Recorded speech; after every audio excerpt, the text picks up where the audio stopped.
Donald Trump is in the Middle East where he is celebrating a deal that he says he brokered that has brought peace for the moment to Gaza and Israel. I just want to say I'm glad peace may be on the horizon. It may be here, but that is not Donald Trump's deal. That is the deal that Joe Biden made 9 months ago, and the one that Netanyahu and Trump collaborated on to not do in order to keep the war going in the Middle East, in order to make sure that the Biden administration and Kamala Harris were as weak as possible because they knew that that would help Donald Trump win the election.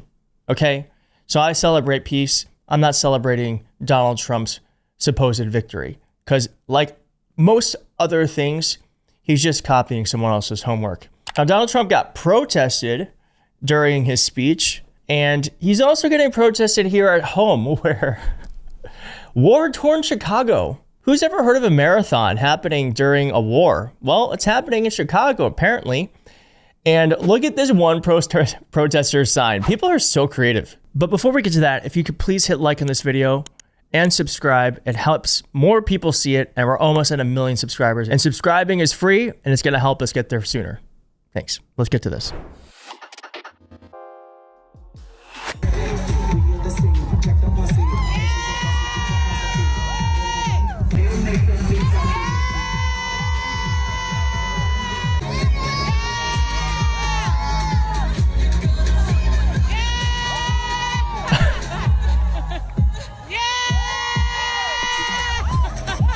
Can you imagine being so hated that people look forward to slapping a picture of you?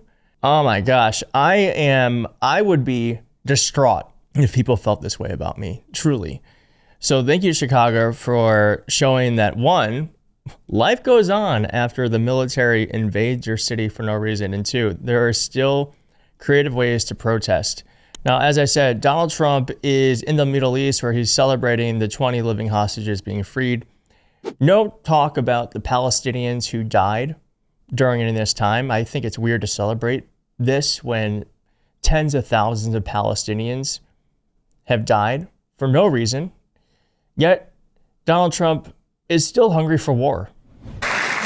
But it also means this name change and our attitude that we're not going to go into a war. But if we do, we're going to win that war like nobody has ever won a war before. We will not be politically correct, but we're not going to be there.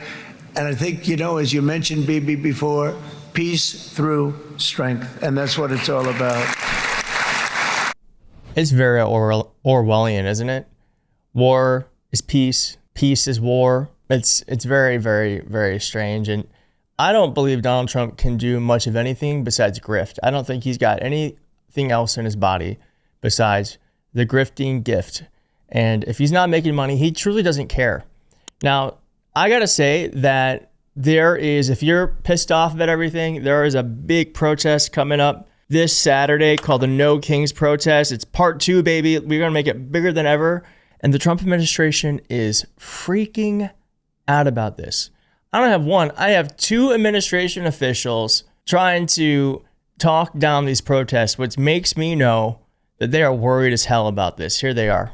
If in fact they are waiting for this No Kings protest, you know, no kings means no paychecks and no government. And Maria, I think the dirty secret here for why this has dragged on for so long is the Democratic friends in the mainstream media have been downplaying this shutdown.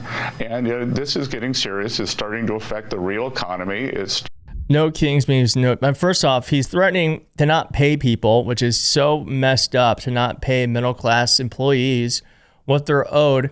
Secondly, say less, Scott Bessent. No government. I am happy if we don't have Donald Trump's insane government right now. Unfortunately, I'm pretty sure ICE is still getting paid. The post office might not be getting paid.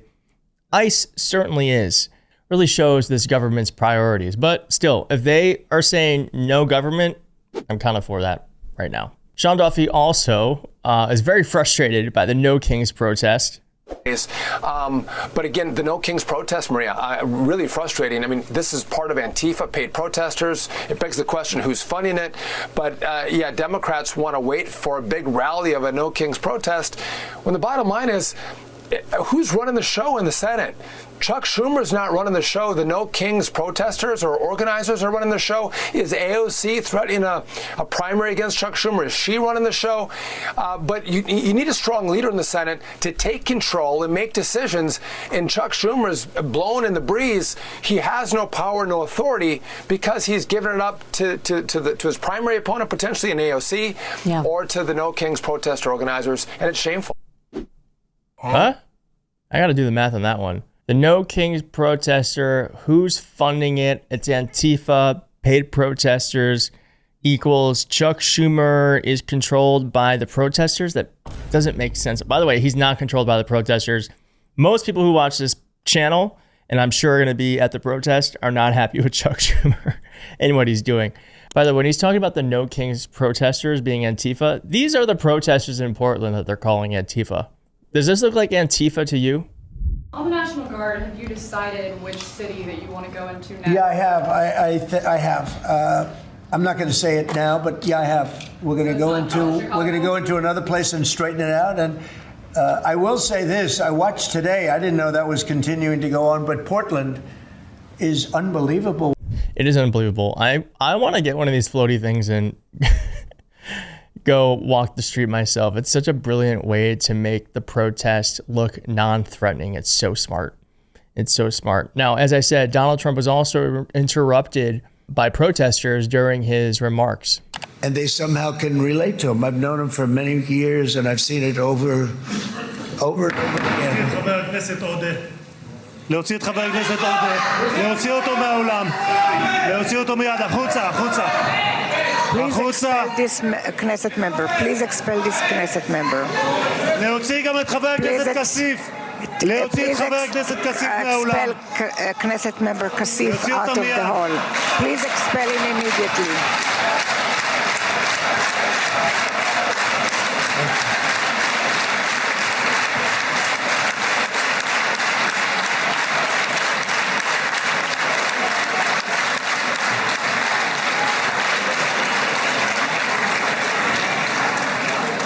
Sorry.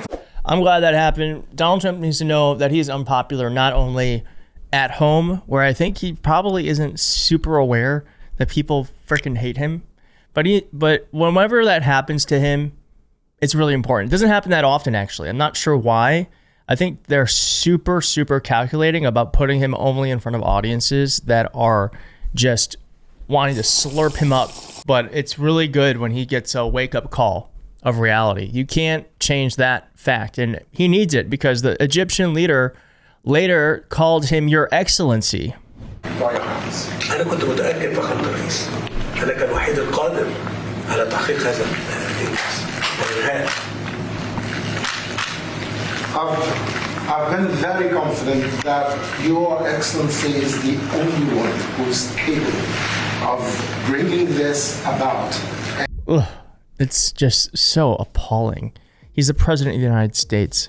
Well, Donald Trump is in the Middle East, creating havoc, pretending like he did something when he did nothing at all. And at least he's not here. Kind of nice that he's not in America. He's someone else's problem right now. And so please do hit like, subscribe, and I will see you soon. Bye.